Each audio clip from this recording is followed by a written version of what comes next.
नाज़रीन अस्सलाम वालेकुम। नाज़रीन, खबरें तो बहुत हैं, दिलचस्प हैं और ख़ासी सेंसेशनल किस्म की खबरें भी हैं, जूसी किस्म की खबरें हैं और ज़ाहिर मीडिया उन्हें देख भी रहा है बहुत गौर से। आज़ाद कश्मीर के 13वें प्राइम मिनिस्टर बहुत ही गैर मुतवक्का तौर पर तहरीक इंसाफ के अब्दुल क़य्यूम नयाज़ी साहब जो हैं वो 13वें प्राइम मिनिस्टर वहाँ पे इलेक्ट हो गए। पहले नॉमिनेट हुए, फिर इलेक्ट हुए। इनका इमरान खान से ज़ाती तौर पे कोई ताल्लुक़ नहीं है, नयाज़ी इनका नाम भी नहीं है, ये इनका एक तरह से तखल्लुस है। लेकिन हुआ ये है कि जो चीज़ इस वक्त बहुत दिलचस्पी की है कि बहुत स्पेकुलेशंस थी, बहुत कयास आई थी कि फ़लाँ क्वार्टर्स ने, फ़लाँ जगहों ने डन डील हो गई है, फ़लाँ बिजनेसमैन जो हैं बहुत अमीर और ताकतवर वो वज़ीर आज़म बनने वाले हैं आज़ाद कश्मीर के, और यूँ वो तमाम चहमगोइयाँ जो हैं वो दम तोड़ गई हैं और एक गैर मुतवक्का तौर पर अब्दुल क़य्यूम नयाज़ी साहब आज़ाद कश्मीर के 13th प्राइम मिनिस्टर इलेक्ट हो गए हैं। और ज़ाहिर है कि ये एक बहुत दिलचस्प और बड़ी इंटरेस्टिंग डेवलपमेंट है। इस वक्त मीडिया इसको बहुत गौर से देख रहा है, इस पर बहुत तबसरे हो रहे हैं। दूसरी तरफ नज़ीर चौहान साहब का सॉफ्टवेयर जो है वो मसलसल तब्दील हो रहा है। पहले वो बहुत ही एक और डायरेक्शन में जुर्रत का, बहादुरी का मुजाहरा कर रहे थे, अब वो एक दूसरी डायरेक्शन में जो है बहुत ही अजीबोगरीब किस्म के बयान जो हैं वो दे रहे हैं। और ये भी चीज़ ऐसी है जिससे इस वक्त टेलीविज़न चैनल और करंट अफेयर के प्रोग्राम्स जो हैं बहुत इसमें दिलचस्पी ले रहे हैं, लोग भी बहुत दिलचस्पी ले रहे हैं, सोशल मीडिया बहुत दिलचस्पी ले रहा है। लेकिन जो चीज़ मैं आपके सामने रखने वाला हूँ वो उसका आपकी ज़िंदगी से बहुत गहरा ताल्लुक़ है। उसका ताल्लुक़ ये है कि हमें जो खबर सुनाई गई थी, हमने जो ख्वाब देखा था कि हुकूमत जो है उसने पाकिस्तान की मईशत को सीधा कर दिया है, पाकिस्तान की मईशत बदल चुकी है, पाकिस्तान की इकॉनमी अब बड़ा ग्रो करने वाली है, हमारा इंपोर्ट और एक्सपोर्ट का बैलेंस जो है वो ठीक हो गया है, ट्रेड डेफिसिट ठीक हो गया है, डॉलर जो है वो 150-100 की तरफ जा रहा था, 151-52 पे जाके रुक गया और हमें बताया गया कि सब चीज़ें ठीक हो गई हैं। वो डॉलर जो है वो फिर एक बार 163 के करीब है और अब लग के ऐसे रहा है कि इसके और ऊपर चला जाएगा, शायद 167, 168, 168 की तरफ चला जाए।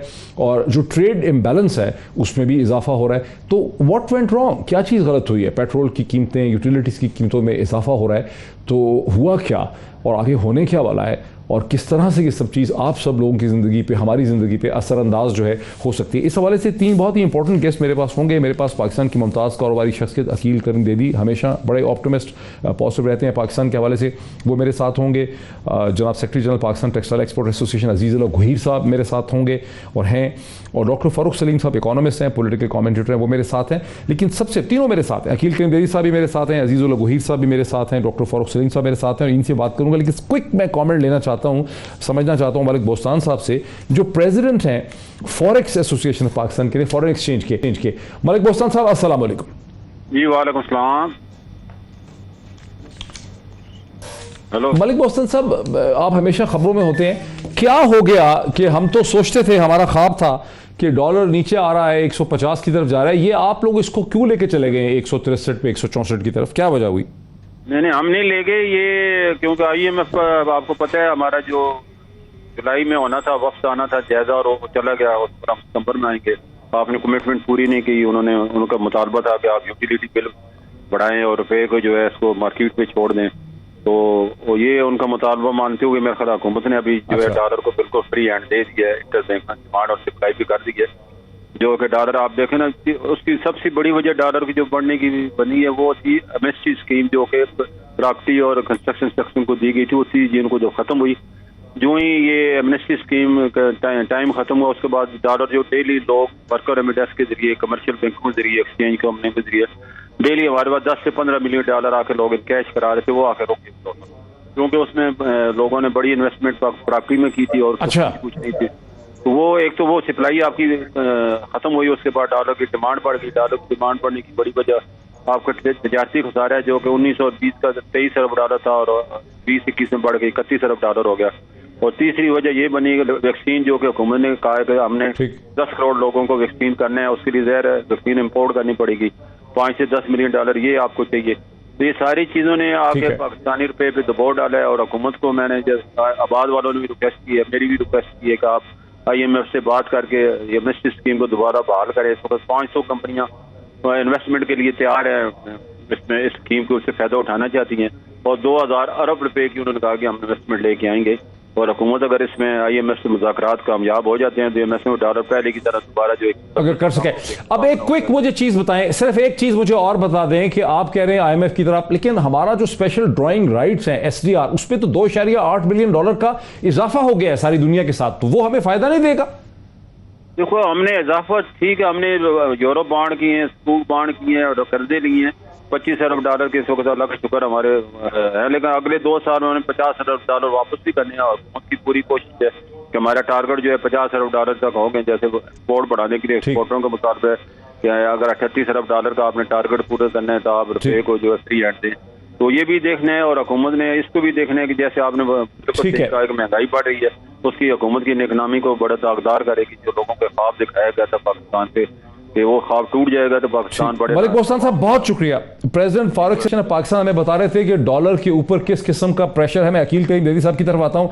अकील करीम दैदी साहब, आप पे इल्ज़ाम ये है कि आपने हमें ये ख्वाब दिखाया था कि चीज़ें सारी बेहतर हो रही हैं, डॉलर नीचे आ जाएगा, रुपया मुस्तहकम हो जाएगा, ट्रेड बैलेंस कंट्रोल में रहेगा, ग्रोथ होगी।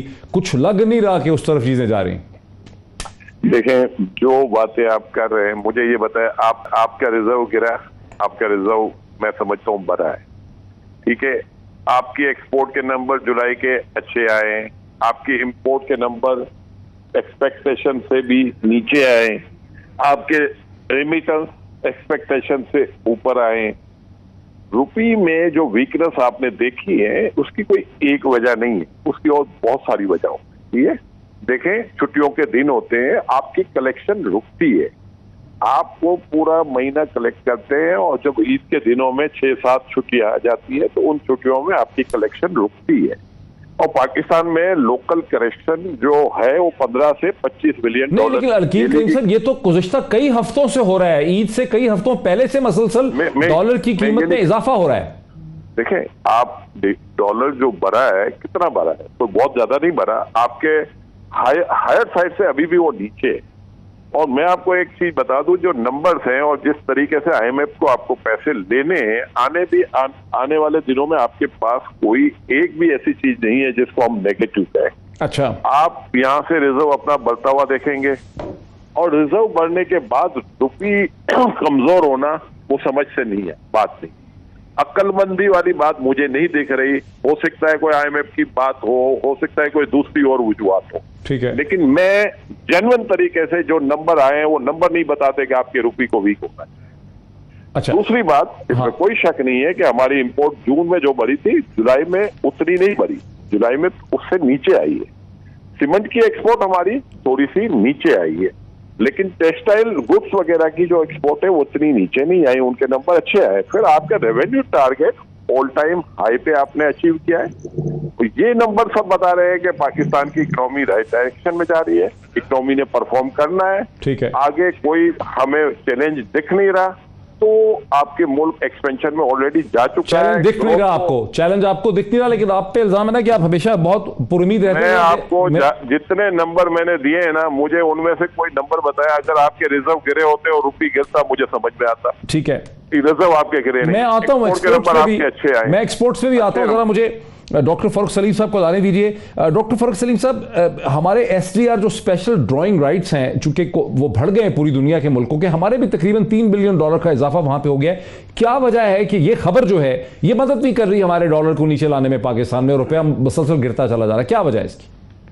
डॉक्टर साहब, एक तो मईशत इतनी पेचीदा नहीं होती जितना हमारे मईशतदान जो है या कुछ बिजनेसमैन उनको सामने रख देते हैं।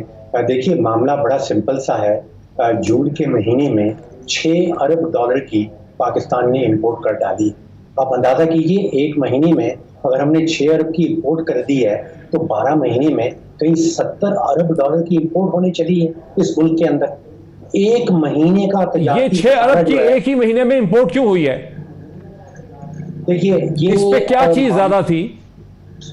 हमें 2018 में जब इंपोर्ट्स बहुत ज़्यादा हो गई थी तो PMLN की हुकूमत ये बताया करती थी कि मशीनरी की इंपोर्ट हो रही है और ये मशीनरी जब नस्ब हो जाएगी, जब लग जाएगी, फिर हमारी एक्सपोर्ट्स बढ़ जाएंगी। एग्जैक्टली वही वाला आर्गुमेंट जो है आज हमें PTI की तरफ से सुनाई दे रहा है। वो भी यही कह रहे हैं कि भाई $6 अरब की इंपोर्ट हो गई है, लेकिन बड़ी मशीनरी इंपोर्ट हो रही है और ये मशीनरी जब नस्ब हो जाएगी उसके बाद हमारी एक्सपोर्ट्स बढ़ जाएंगी। सर, एक्सपोर्ट्स की कहानी जरा सामने रखिए। देखिए, सन 2013-14 जो माली साल हमारा था, 2013 लेकिन आपको यकीन नहीं है कि हुकूमत दुरुस्त बता रही है? आप समझते हैं हुकूमत झूठ बोल रही है? आप समझते हैं हुकूमत झूठ बोल रही है, गलत बयानी कर रही है? मैं ये नहीं कह रहा हूं कि हुकूमत झूठ बोल रही है, मैं ये कह रहा हूं कि जो इशारे हमें सामने नजर आ रहे हैं वो ये बता रहे हैं कि मईशत सही सिमत में नहीं जा रही। देखिए 2013-14 का माली साल आप निकाल के देखिए, उसमें तकरीबन 31 अरब डॉलर की हमारी जो है वो एक्सपोर्ट्स थी। आज 7 साल 8 साल गुजरने के बाद जब वो 31 अरब पे पहुंची हैं तो हम जश्न मना रहे हैं, यानी कि 7 साल पहले जो हम एक्सपोर्ट किया करते थे आज हम वहां पे पहुंचे हैं। आप इस खित्ते में किसी भी मुल्क को उठा लीजिए, आज से 7 साल पहले बांग्लादेश जो है वो 29 बिलियन की एक्सपोर्ट थी जब हमारी 31 अरब की थी। वो 29 से 39 पे चला गया और हम 31 से आज 31 पे पहुंचे।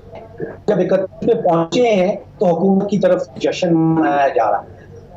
देखिए सिम्ट दुरुस्त है, 6 अरब डॉलर की इंपोर्ट कर लेना। अच्छा फौज साहब मेरे साथ हैं, अजीजुल हक वहीद साहब, मैं जरा आने दें मुझे एक्सपोर्ट्स वालों को। अजीजुल हक वहीद साहब, जश्न मनाने वालों में हुकूमत ही नहीं थी, जश्न मनाने वालों में आप सब सारे एक्सपोर्टर्स, टेक्सटाइल के लोग, गारमेंट मैन्युफैक्चरर, आप सब भी जश्न मना रहे थे। क्या वजह है कि आप एक्सपोर्ट्स नहीं बढ़ा पाए? देखिए जी, हमारा ये पिछले 1-2 साल से एक्सचेंज रेट में थोड़ी स्टेबिलिटी आई। कुछ गवर्नमेंट ने जो है वो इंसेंटिव्स इस पे दिए, जैसे एनर्जी का था या हमारा ड्यूटी ड्रॉबैक वगैरह का था जिसको DDT हम बोलते हैं, और कुछ पॉलिसीज़ हमारी जो हैं वो स्मूथ हुई जिसकी वजह से, और डेफिनेटली एक मार्केट डाइवर्सिफिकेशन जो हुई कोविड के बाद उसका भी एक असर था। लेकिन हमारी एक्सपोर्ट्स बढ़ी और एक्सपोर्टर को, मैन्युफैक्चरर को जो है वो एक एतमाद आया कि अब थोड़ी सी जो है वो कोई यूनिफॉर्म किस्म की और थोड़ी जो है वो सस्टेन करने वाली पॉलिसीज़ हैं जिसके ऊपर के लोगों ने इन्वेस्टमेंट भी की। और ये जो अभी बात हो रही थी हैवी मशीनरी इंपोर्ट की, ये बात ठीक है कि मशीनरी इंपोर्ट हो रही है और बहुत सारी इन्वेस्टमेंट जो है वो मुल्की और गैर मुल्की जो हमारे मैन्युफैक्चरर्स हैं जो यहाँ पे इस वक्त नए यूनिट्स लगा रहे हैं, खुसूसन टेक्सटाइल में। तो मैं जानता हूँ कि टेक्सटाइल में बहुत सारे जो है वो नए यूनिट्स लग रहे हैं, बहुत सारी एक्सपेंशंस हो रही हैं, कुछ लोग जो है वो मज़ीद वैल्यू एडिशन की तरफ जा रहे हैं। तो उससे हमारी एक्सपोर्ट्स बढ़ी, जो कि गवर्नमेंट की पॉलिसीज़ थी, एक्सचेंज रेट के हवाले से, फैसिलिटेशन के हवाले से, और बहुत ज्यादा नहीं बढ़ी ना, यही तो कह रहे हैं डॉक्टर साहब, जितनी बढ़नी चाहिए वो बात नहीं है। मैं उसमें अर्ज करूं कि हमारे यहाँ अनफॉर्चुनेटली जो स्पीड ब्रेकर्स आते रहे वो इस पाथ के ऊपर, वो बहुत बड़े बड़े आए। यानी अगर आप देखें तो 2007-8 के अंदर जो है वो कहा गया कि जनाब हमारे पास तो बिजली है ही नहीं, और एकदम से जो है वो आपको कन्वर्ट होना पड़ा गैस के ऊपर। आप 2012 के बाद 13 में आ जाएं, 14 में आ जाएं, तो आपको ये बोला गया कि ह्यूज इन्वेस्टमेंट्स जब इंडस्ट्री ने कर ली तो उसके बाद बोला गया जनाब ये गैस आज से बंद है और आप कोयले पे चले जाएं या कुछ और करें। फिर वो कहानी इंडस्ट्री के लिए एनर्जी और उसकी इनपुट्स जो हैं वो अगर नहीं होंगी, उसके पास लिक्विडिटी नहीं होगी, उसके पास पैसे नहीं होंगे, तो वो क्या एक्सपोर्ट करेगा सर। और हमारे जो लास्ट रजीम के अंदर रिफंड्स का इशू था, हमारी लिक्विडिटी का इशू था, हमारे जो वर्किंग कैपिटल का इशू था, उसके साथ साथ एनर्जी ने हमें इतना ज़्यादा हिट किया इंडस्ट्री को कि एक्सपोर्ट्स जो थी वो हमारी बहुत नीचे चली गई। तो इसको दोबारा से रिवाइव करना, आगे से आगे आपने जून की फिगर्स देखी हैं, आपने जुलाई की फिगर्स देखी हैं, इंशाल्लाह आपको 21-22 का जो होगा उसके अंदर एक रिमार्केबल चेंज नजर आएगी सर। चले एक सेकंड, अकील करीम बेदी साहब, जो चीज़ मुझे समझ आ रही है कि पाकिस्तान का मसला यह है कि हमारी इंपोर्ट्स बढ़ती जाती हैं, हमारी एक्सपोर्ट्स में इतनी तेज़ी से इजाफा नहीं होता, और दरमियान में एक बहुत बड़ा गल्फ, एक शगाफ रहता है, एक बहुत बड़ा फ़र्क रह जाता है। वो फ़र्क ठीक नहीं हो रहा अकील करीम बेदी साहब। मुझे सिर्फ एक चीज़ समझ में नहीं आ रही कि आप पूरे साल को कंपेयर नहीं कर रहे, आप एक महीने का, वो भी जून के महीने का आप इंपोर्ट का नंबर लेके आप पूरे पाकिस्तान में इसका ढिढोरा पीट रहे हैं। आपको ये पता है कि मई, जून और जुलाई ये आपकी पानी की बिजली उन दिनों में कम बनती है, आपकी क्रूड की इंपोर्ट बढ़ती है। तो ये 3 महीने हमारे लिए मुश्किल महीने हमेशा से होते हैं। अच्छा, इसके बावजूद भी मैं आपको एक बात बताता हूं कि आप जुलाई के नंबर पहले देख लें और उस नंबर को देख के मुझे बताएं कि क्या $6 बिलियन की आपकी इंपोर्ट हुई है जुलाई में या नहीं हुई है। दूसरा, मैं ये कह रहा हूं कि आपके रिजर्व बढ़े हैं, तो आपको कहां से ये अंदाजा हो गया कि हमारे मामला बिगड़ गए। रिजर्व फिर नहीं बढ़ते ना, मामला बिगड़ते तो रिजर्व आपके नीचे आते, आपके रिजर्व ऊपर नहीं जाते। और अभी भी आपको IMF से जो पैसा मिल रहा था वो मिला नहीं है, वो उसमें आप ऐड करेंगे।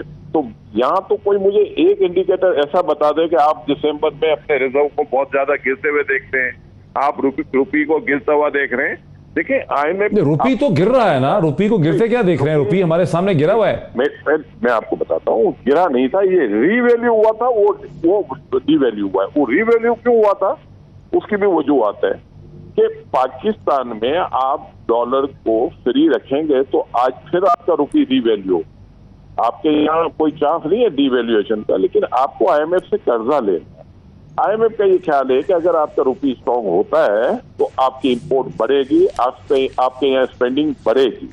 आप नंबर इस तरह ना देखें, आप नंबर देखें पर कैपिटा इनकम आपकी बढ़ी है या घटी है, बढ़ी है।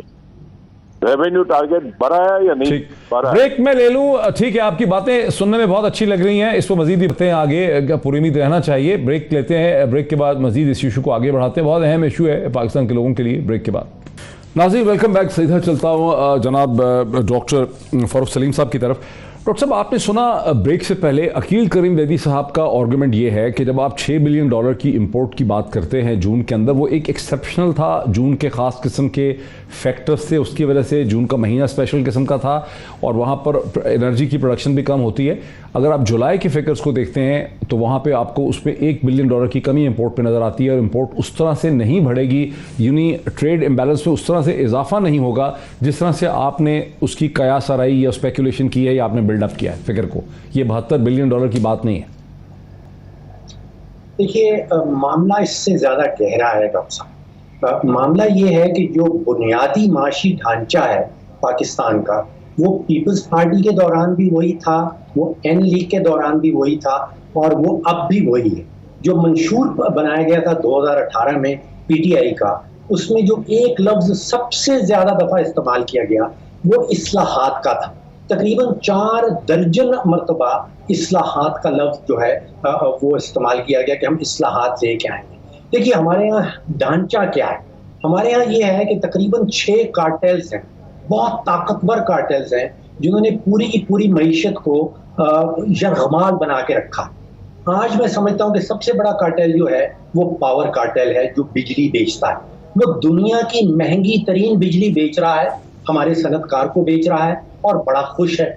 उसके बाद शुगर कार्टेल है, उसके बाद एक फर्टिलाइजर खाद का कार्टेल है और फिर एक गाड़ियां बनाने वाला जो है वो कार्टेल है, जो दुनिया की महंगी तरीन और पुरानी तरीन टेक्नोलॉजी, यानी कि आज टोयोटा कोरोला तकरीबन 30 लाख रुपए की बिकती है, जिसमें 10 से 15 साल पुरानी टेक्नोलॉजी लगी है।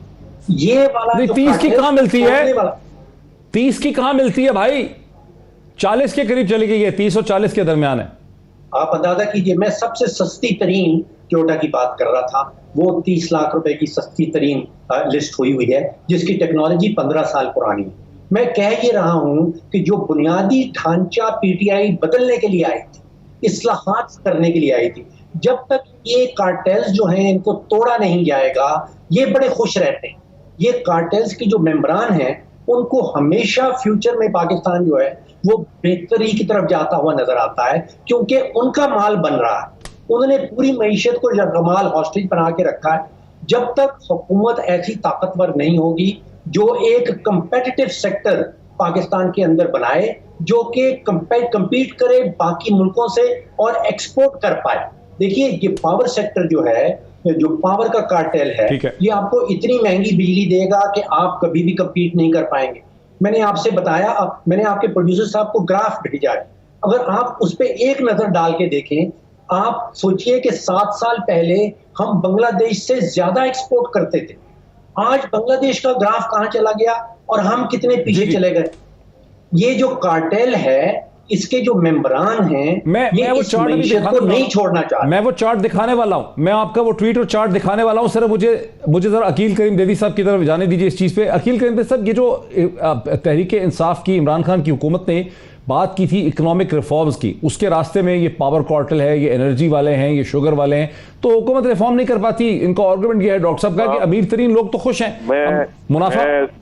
मैं डॉक्टर साहब बिल्कुल डॉक्टर सलीम साहब को फुल सपोर्ट करता हूं कि ये कार्टेलाइजेशन पाकिस्तान में है और हमें इस कार्टेल को तोड़ने की जरूरत है, और इसी कार्टेल की वजह से वो एक्स्ट्रा प्रॉफिट कमाते हैं और गवर्नमेंट को इसके ऊपर काम करने की जरूरत है, और specially commerce ministry Razak Dawood साहब को इसमें एक्ट करने की जरूरत है, क्योंकि इन्होंने ही डंपिंग ड्यूटियां लगाई हुई है, रेगुलेटरी ड्यूटी लगाई हुई है, जिसकी वजह से लोकल चीजें महंगी बिक रही हैं। रज़ाक दाऊद को क्या करना चाहिए?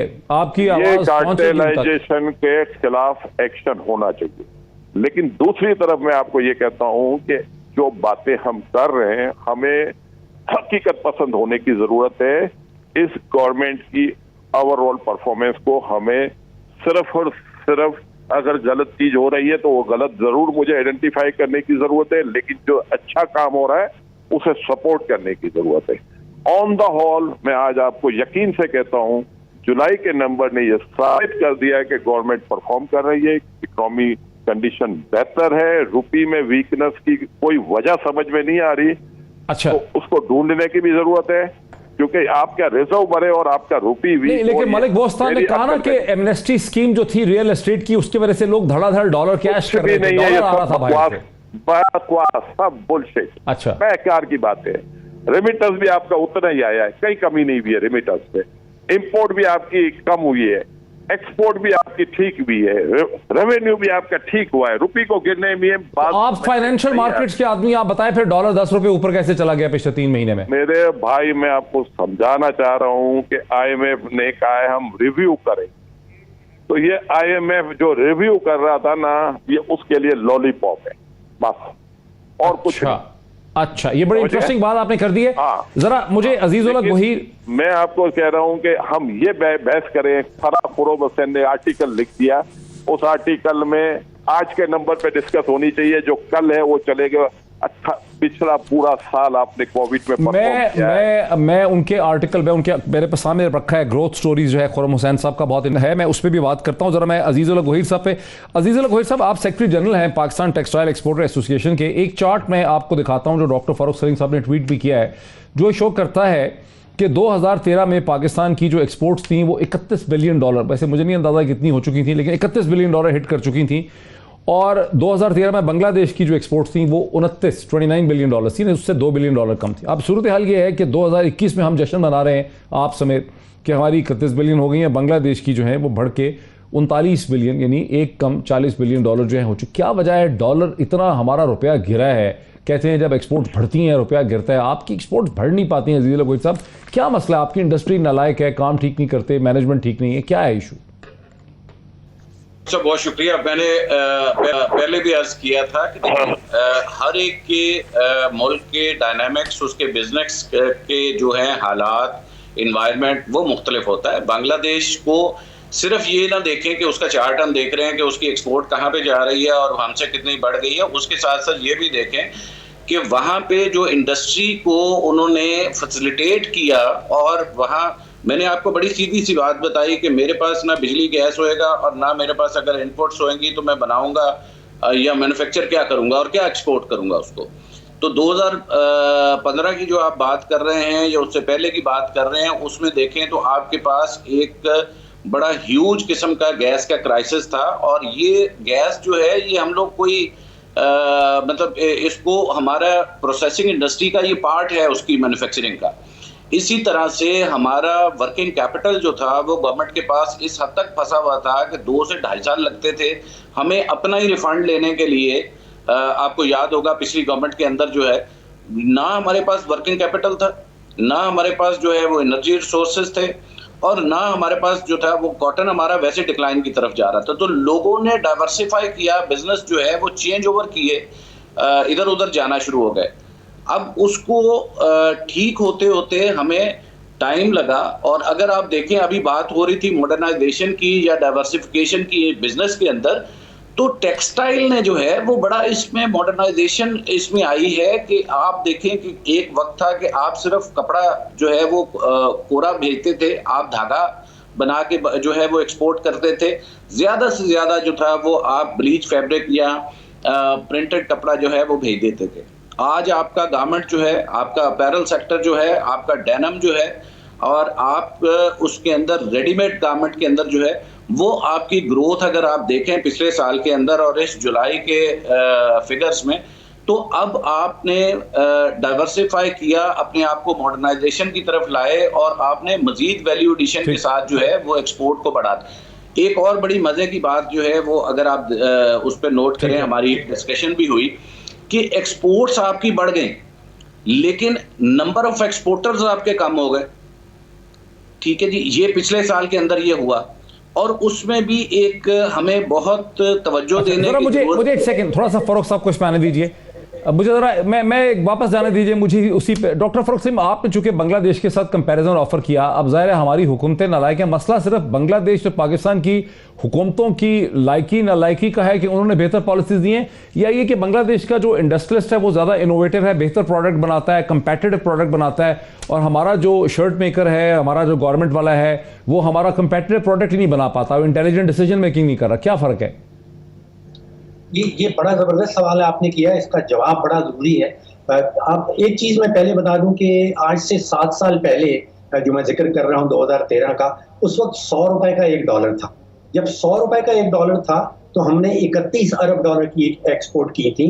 आज 160 रुपए का $1 है, 60% वैल्यूएशन आ चुकी है और आज हम फिर खड़े हैं वही 31 अरब डॉलर के ऊपर। अच्छा, अब बांग्लादेश और पाकिस्तान देखिए, पाकिस्तान में मैं शर्ट क्यों बनाऊं, मैं compete क्यों करूं, जबकि मैं कार्टेल का हिस्सा बन के और बगैर कंपटीशन के अरबों और खरबों रुपया बना सकता हूं। मुझे compete, जब तक हुकूमत ऐसी पॉलिसीज नहीं लेके आएगी कि आप सनतकार को, आप पाकिस्तानी बिजनेसमैन को मजबूर करते हैं कि उन्होंने compete करना है।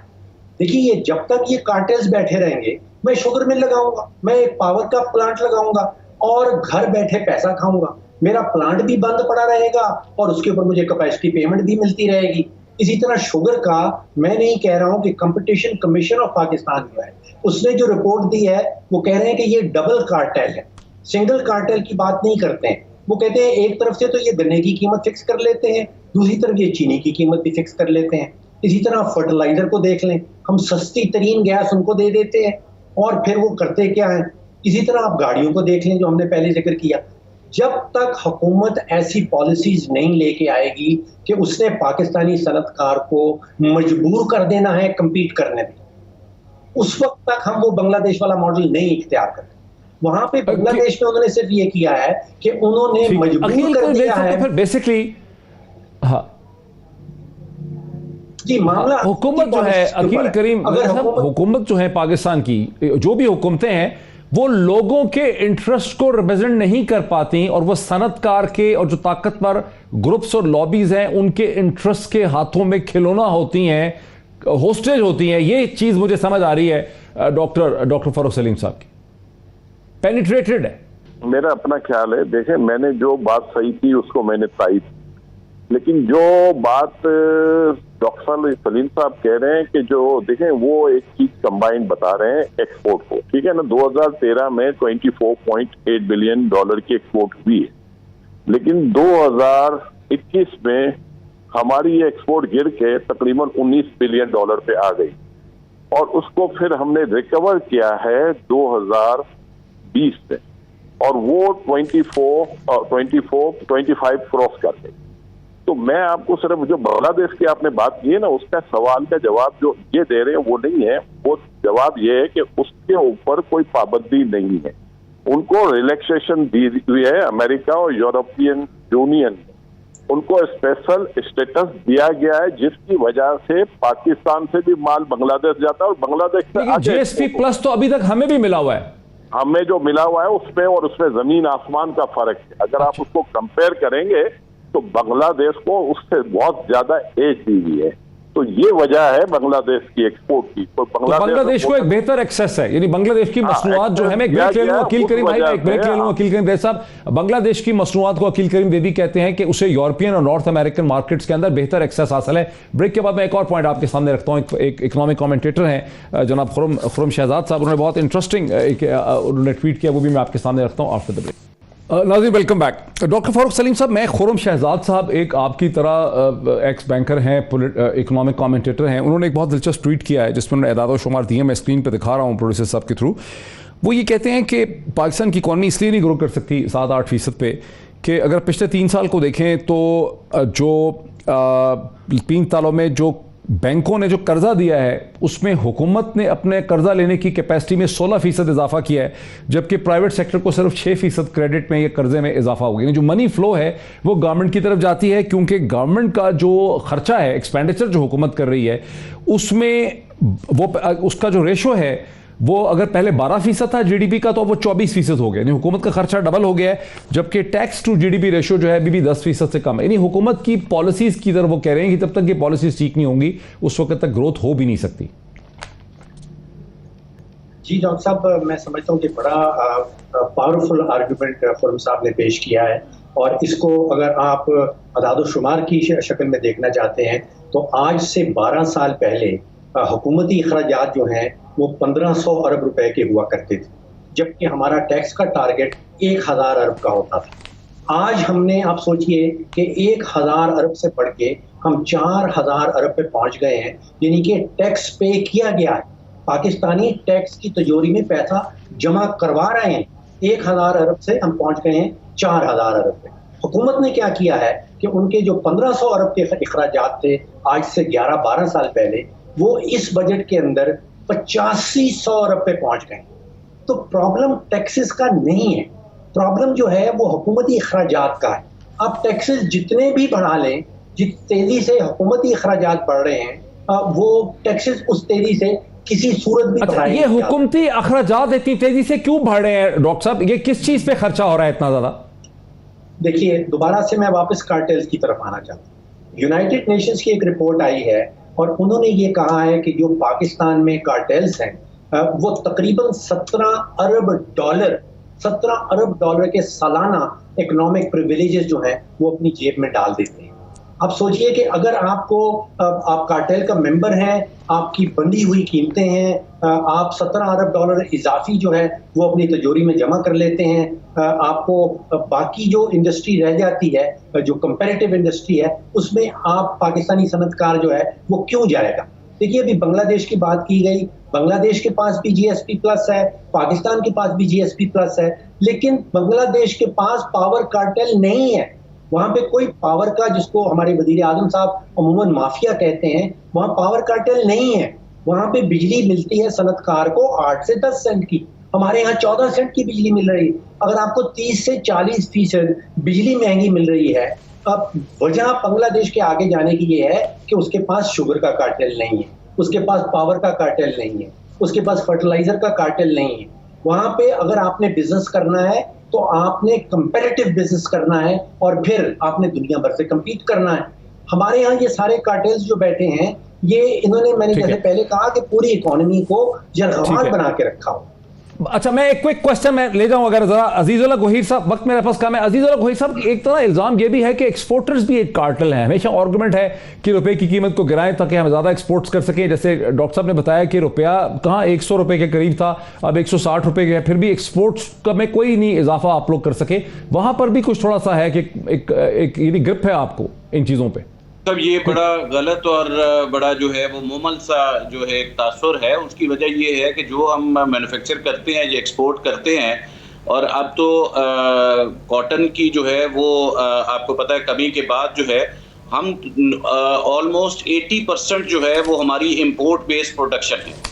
तो हम अगर उसमें डॉलर जो है वो बढ़ता है तो वो हमें इंपोर्ट में जो है वो उससे ज़्यादा मार जो है वो आपको मैन्युफैक्चरिंग के दौरान पड़ जाती है, क्योंकि आप ऑलरेडी एक रेट जो है वो कमिट कर चुके होते हैं अपने फॉरेन बायर के साथ।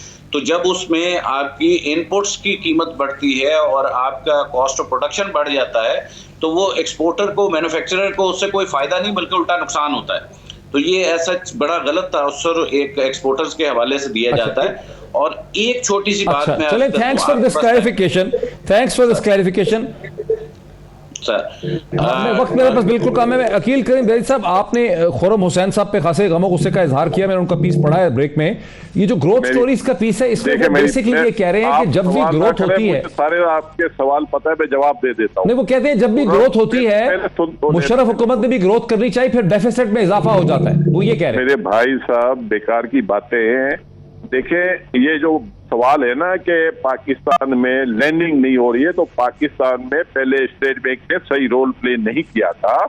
इस दफा आप मालूम करें, स्टेट बैंक ने एडवांस टू डिपॉजिट पे मिनिमम 50% पे कैप लगा दिया है। आपको 50% लैंड करना ही करना है। अच्छा। और अगर नहीं करेंगे तो आपको पेनल्टी पड़ेगी। तो खुर्रम साहब को चाहिए कि पहले स्टेट बैंक से मालूम तो करें।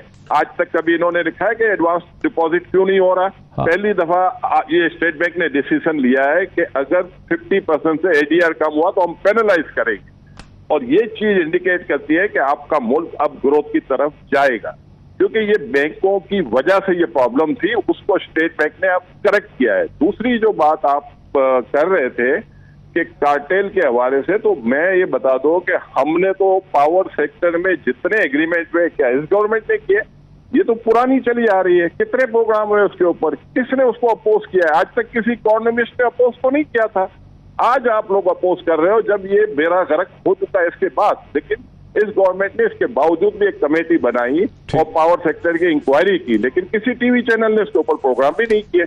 आप अगर गवर्नमेंट को सपोर्ट करोगे, गवर्नमेंट के हाथ मजबूत होंगे। बहुत शुक्रिया, वक्त मेरा खत्म हो गया। मेरे तीनों का, अकील करीम बेदी साहब का, जनाब अजीजुल्लाह गोहीर साहब का, डॉक्टर फरूख सलीम का, इसी तरह से मलिक बोस्तान साहब का बहुत शुक्रिया। ये बहस आपने देखी, ज़्यादातर टेलीविजन चैनल ने आज़ाद कश्मीर का इलेक्शन डिस्कस किया या चौहान साहब का जो सॉफ्टवेयर अपडेट हुआ उसको डिस्कस किया, लेकिन हम समझते हैं ये ज़्यादा बड़ा इशू है जो हमें कंसर्न करता है, जिसे हमने डिस्कस किया। फैसला आपका है। आज इतना ही, फिर आपसे मुलाकात होती है। बहुत शुक्रिया।